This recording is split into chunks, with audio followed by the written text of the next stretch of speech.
Ohio State and Toledo getting ready for week 3 action down at the Horseshoe in Columbus. It's finally time for our preview and prediction show on Buckeye Breakdown. We're going to tell you who we're watching for specifically on both sides of the ball, what we really want to see from the Ohio State Buckeyes this weekend, and how we think this one will play out by the time things totally wrap up at the end of the night on Saturday night. Buckeye Breakdown, preview and prediction coming up next. We've got the whole crew together as we cover Ohio State with our instant analysis from Ohio State. There's something that doesn't feel right. Unbelievable effort from him today. Is E.J. Liddell going to crack the first team All-Big Ten? I think he can be the guy. I'm not trying to start a quarterback controversy. He seems to have the durability. He certainly has the toughness. This is the question on a lot of people's minds here. Welcome to Buckeye Breakdown.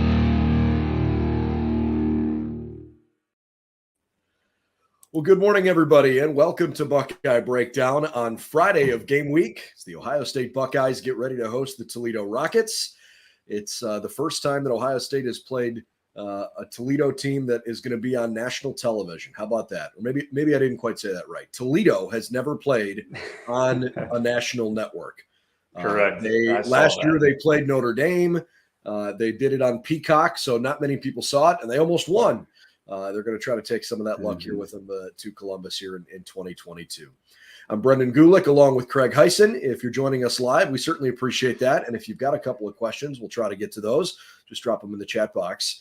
If you're listening to this after the fact, that's great too. But know that you can join us live on our YouTube channel. Subscribe there and hit the notification bell so you know when we do our live shows and you can jump on in. But if you want to listen afterward, the pod's available on our channel and then also where you like to get your favorite podcasts, like the Apple Store and Spotify and a whole bunch of other places.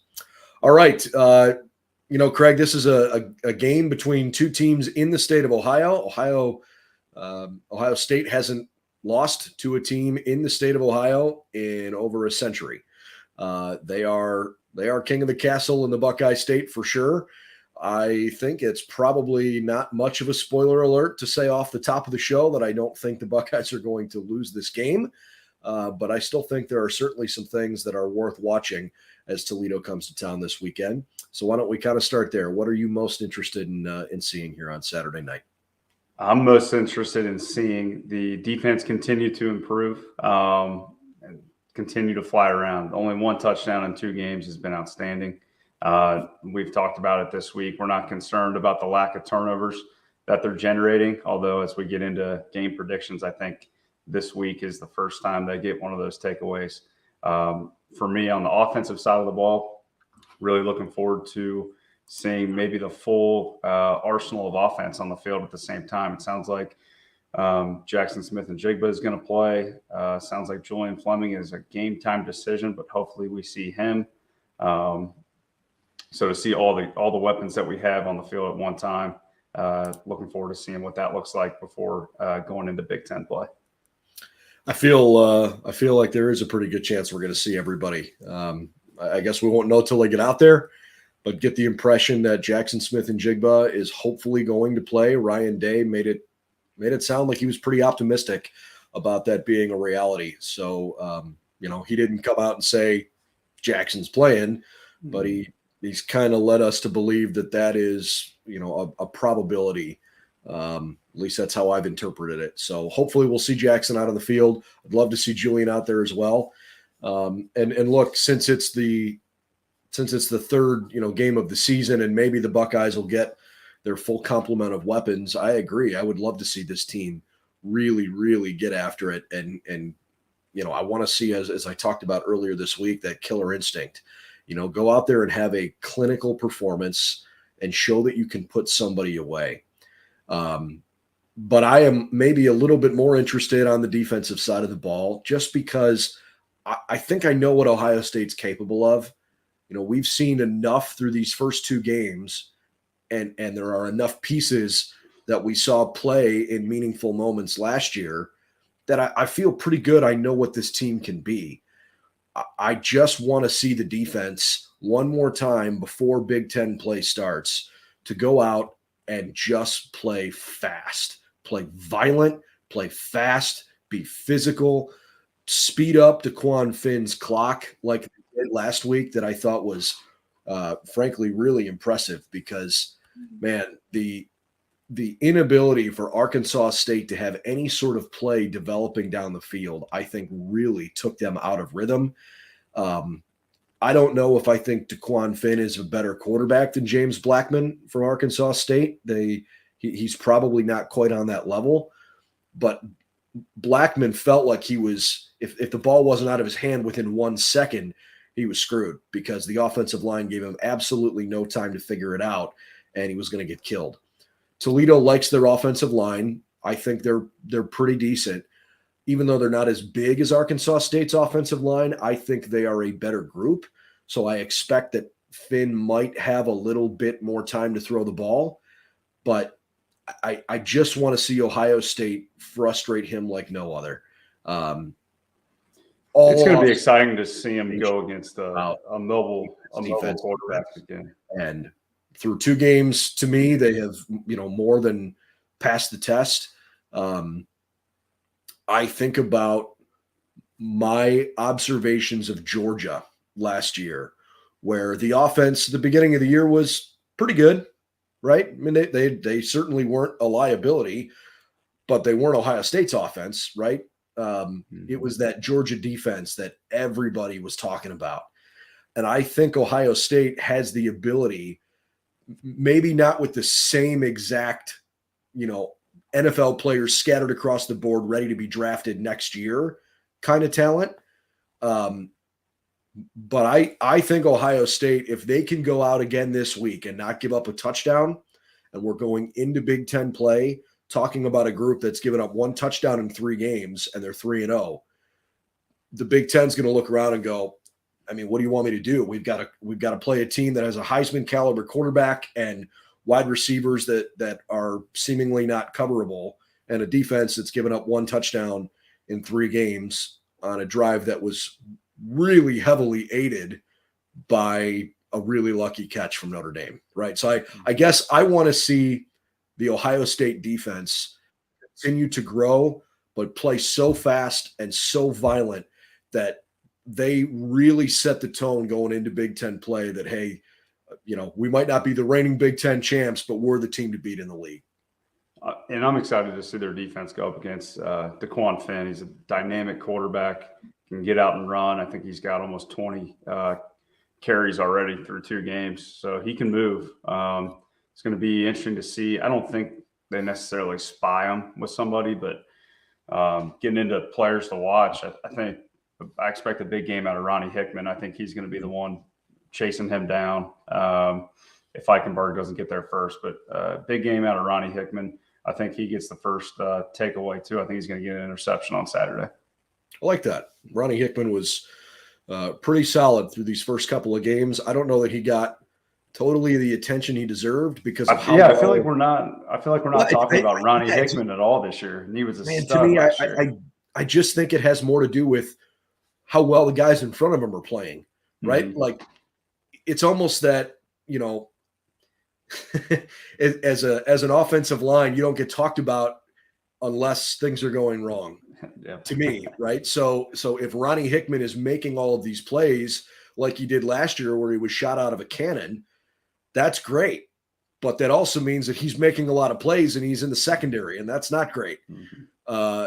This year, with the way Tommy Eichenberg's playing, with the way Mike Hall is playing, with the way JT Tuimoloau is playing, Hickman hasn't had to be relied on quite as often.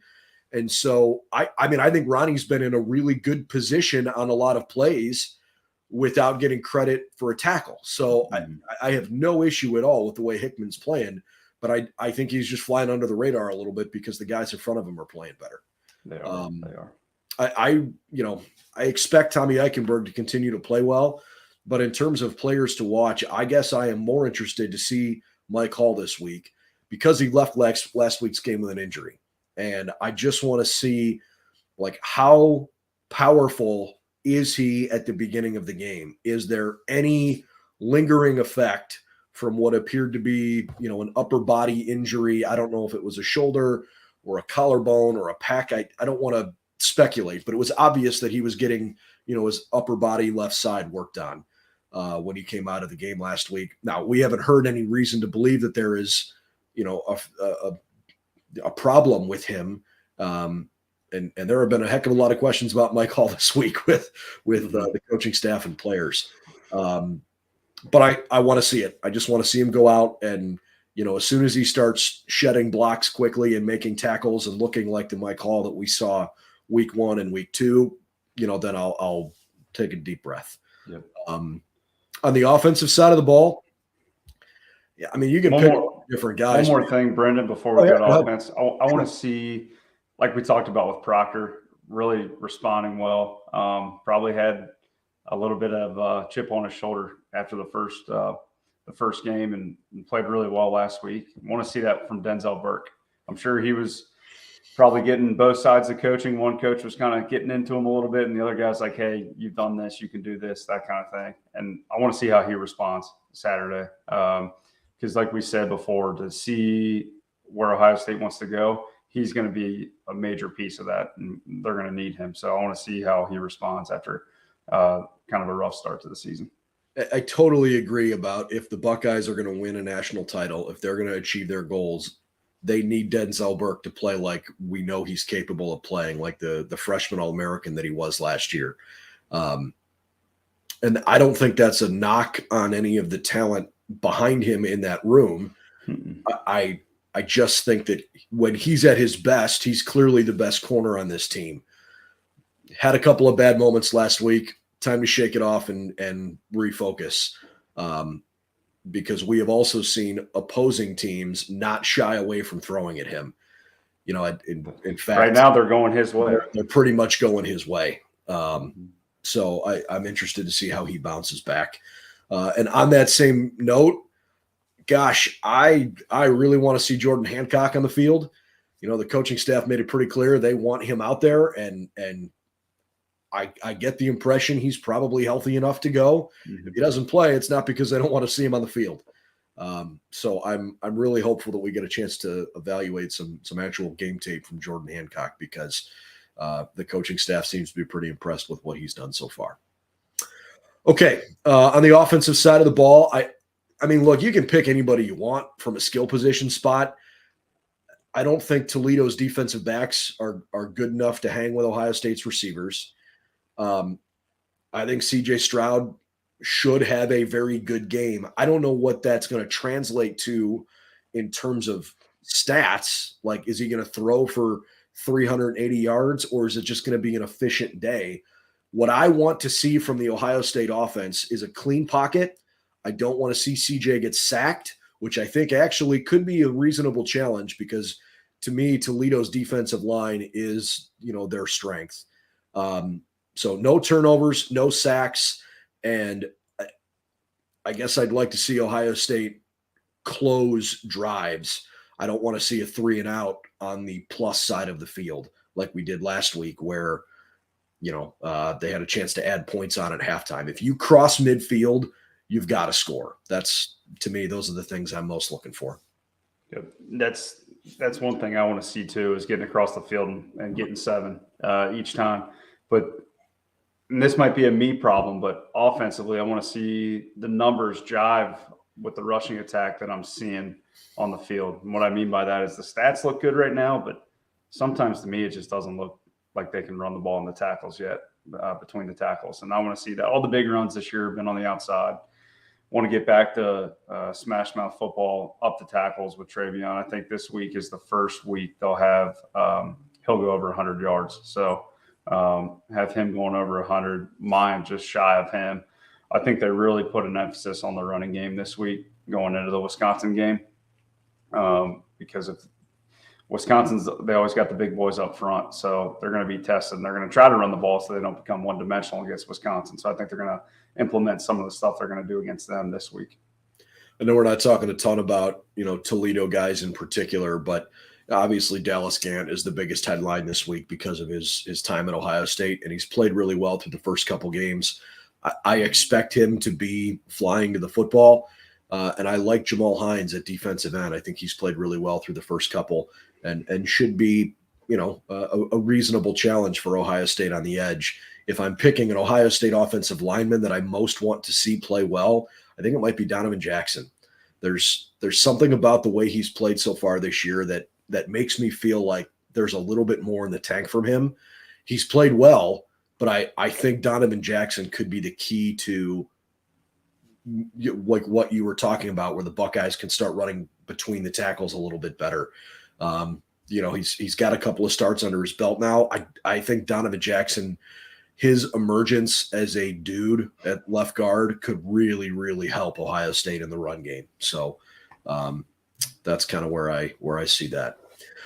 All right, time for your prediction. I put mine on the website already, so it's already publicly out there in case you have already been on BuckeyesNow.com this morning. But I will tell you in a minute. Craig, you go first. What do you want? All-time Toledo is 9-19 against top 25 teams. Pretty good. It's honestly not that bad. It's better when I was looking it up. It was better than I thought it would be. Their defense obviously coming in early to not stellar opponents that they played. So they have a top 5 defense nationally. That's going to change after Saturday. I'm going to go Ohio State 49, Toledo 7. 49-7. So you are all aboard the no field goals train.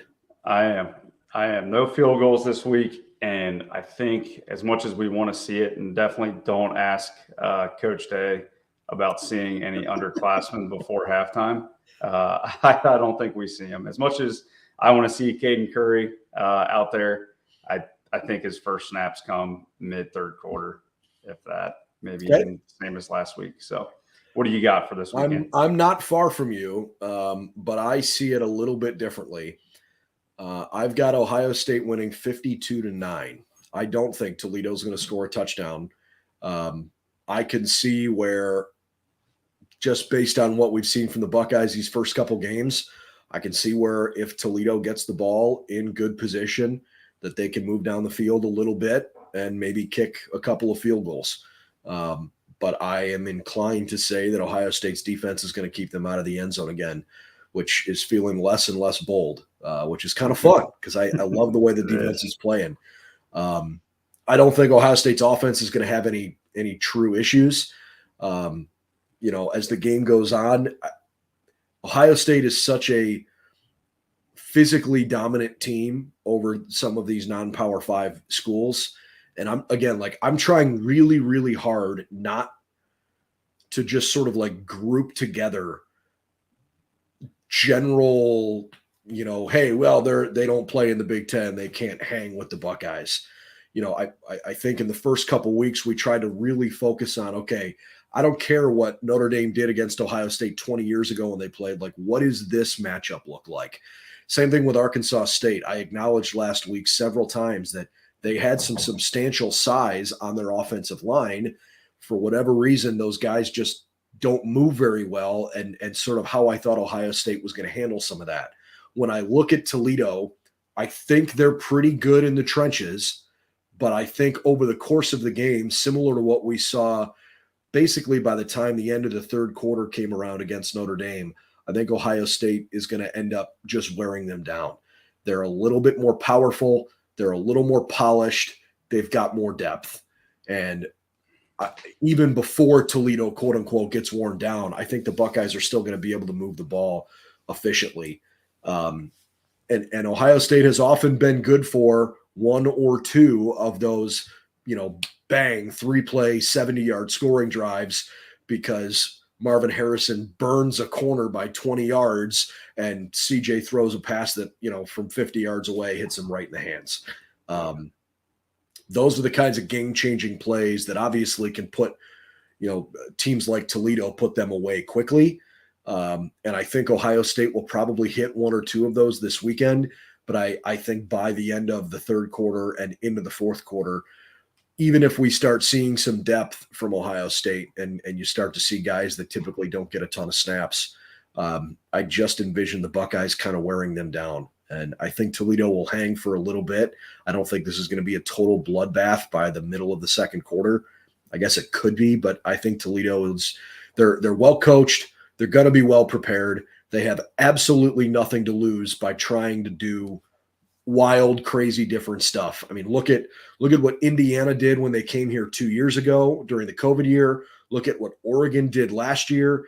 There are some ways on tape to show that, like, hey, let's just take some chances. You're not going to beat Ohio State in Columbus by playing it safe.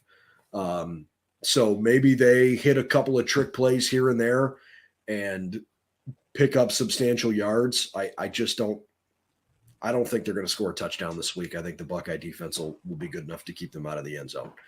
We'll find out how bold that is if Toledo has a 5-point win like they did or 6-point win or whatever it was in 2011 when they gave everybody a scare. Brandon, one off-topic question I was kind of thinking about this week, and it's going to become more common with the transfer portal, but Dallas Gant going up against his former team and was on the team last year for part of it. How much do you think they need to change up signals, calls from because he knows he's got the binders, Yeah, sure. He's got what they run.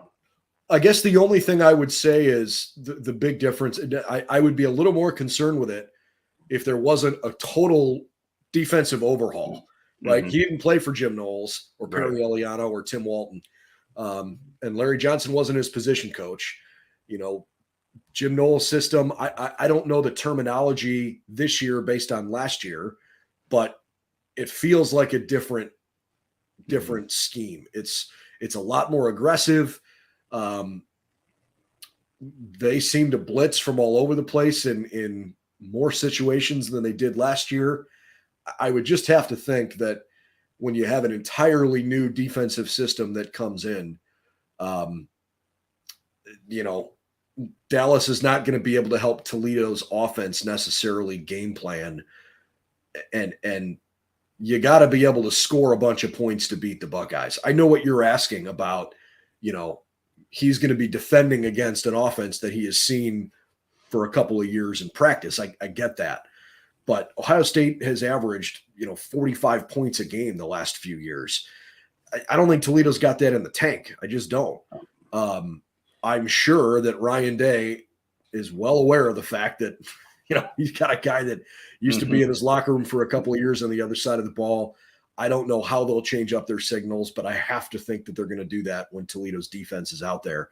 But even in terms of the game planning stuff, I just feel like there's Dallas is going to be able to tell, his coaching staff or his teammates little things like, hey, Jackson was really good at this move last year, or Travion's strength is this, but when he was forced to do this, maybe he wasn't quite as strong. Like, I think that kind of stuff, it's not even necessarily things that are on tape. But it's even if he does recognize stuff ahead of time, I don't see it being a huge deal. Yeah, and I don't either. He probably just turned into more of an assistant coach this week, honestly. Like you said, the tendencies, hey, he doesn't like doing this in this spot. They like to run this. And that's not something that the Toledo coaches don't know watching tape, but they probably picked his brain a lot this week. But it's something to think about. Is this transfer portal is crazy now, and you can play against a team that you were on last year. And we're going to see more and more of that as we go on here. So Craig says 49-7. I say 52-9. But we're on the same page that the Buckeyes are going to go into Big Ten play feeling pretty good about themselves. We certainly think they'll be 3-0 as they get ready for a huge game against the Wisconsin Badgers, which will be also a Saturday night kick under the lights down at the Shoe. We got a lot of coverage planned for you throughout the day tomorrow. We certainly hope you'll check out the website, BuckeyesNow.com. There's a lot of content all week long leading up to this game that you'll get caught up on, and you can feel like you're ready to watch Ohio State with an intelligent eye this weekend. And then as the game is going along, we'll certainly post things when they're relevant. We'll have our instant analysis live show after we're done on, I guess it's tomorrow night at this point. So please join us, even though it'll be late at night. And if you'd like, if you're not up late, you can certainly watch this after the fact. It'll be posted here on our YouTube channel and also wherever you like to get your favorite podcasts. So please subscribe to our channel. Thanks for supporting the show. And thanks for joining us this morning. Had another good crowd here and lots of great comments that were off in the comments section. All right, for Craig Hyson, I'm Brendan Gulick. It's the Buckeyes and the Toledo Rockets, 7:30 under the lights at Ohio Stadium on Saturday night. We'll see if the Buckeyes can look as good as we anticipate with Toledo coming to town for the final non-conference game of 2022. Thanks for listening to Buckeye Breakdown. We'll see you at the shoe tomorrow.